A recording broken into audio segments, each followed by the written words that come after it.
Hey there. So, what if I told you that the secret rules of algebra, the very foundation of so much math, weren't just invented? What if they were discovered? And what if you could discover them for yourself right now, just by playing a simple little game with colors?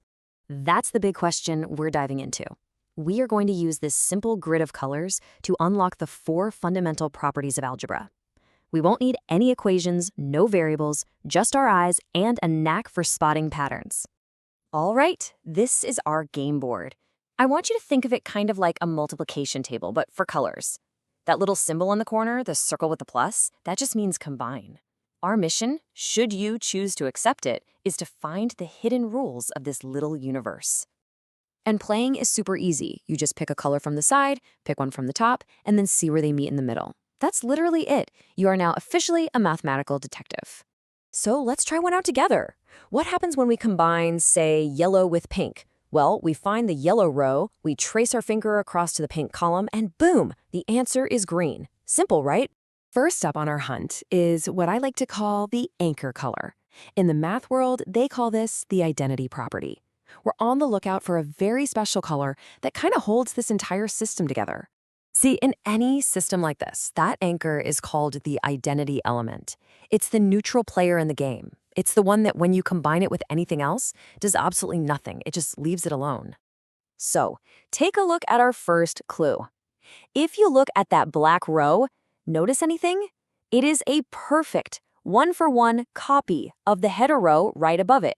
Black, white, yellow, pink, orange, green. Combining with black as your first color changes nothing at all. And it's not a fluke. The same thing is true for the black column. It's an exact match of the header column on the left. This, right here, is our smoking gun. Black is our identity element. It's the anchor. Think about it this way. In our little color game, black behaves exactly like the number 0 does in addition. Just like adding 0 to a number doesn't change it, combining with black doesn't change a color. Okay, for our next discovery, we're going to uncover the table's mirror secret.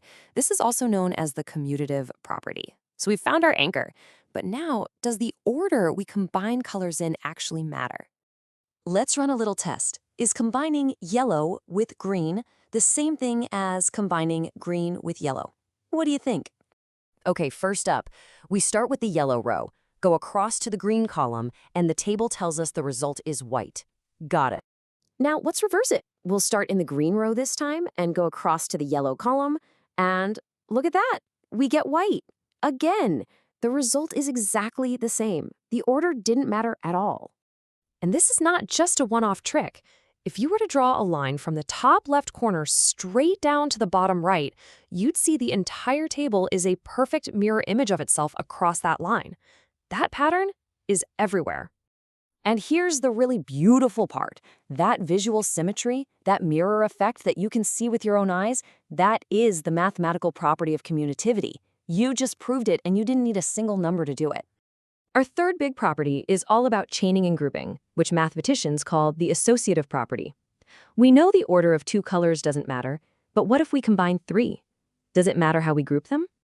Let's try to figure out white combined with yellow combined with pink. For our first test, we'll group the first two colors together, white and yellow, and solve that part first. So step 1, what is white combined with yellow? A quick look at our table. Yep, it shows us the result is pink. Easy enough. Okay, now for step 2. We take that result, which was pink, and combine it with the last color in our chain, which is also pink. So pink combined with pink gives us black. Our final answer for this grouping is black. But wait, what if we had grouped it the other way? What if we'd started by combining the last two colors first? Does that change anything? Let's find out. This time we start with yellow combined with pink, which our table says is green.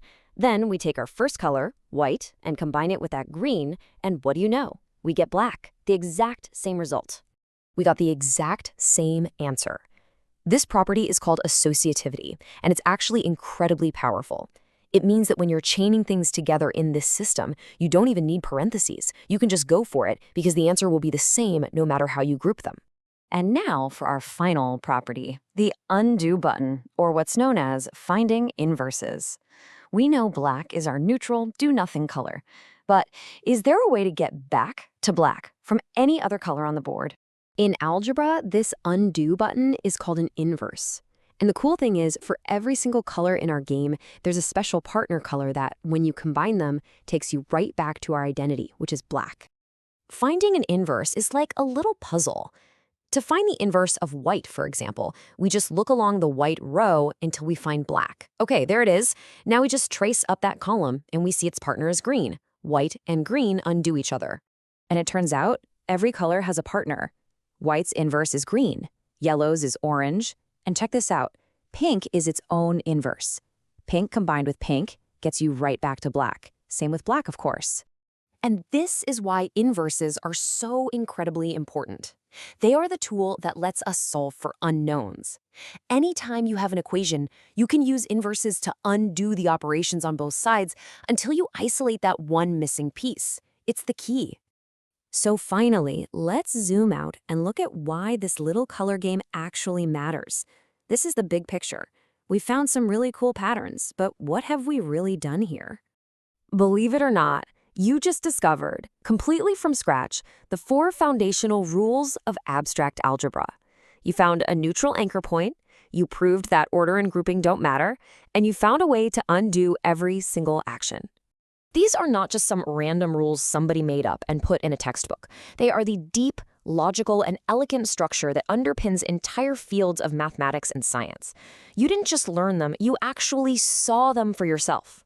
By seeing the rules in this simple game, you've basically learned how to look for the hidden structure in any system. So I'll leave you with this question. Now that you know what to look for, where else in the world are you going to find it?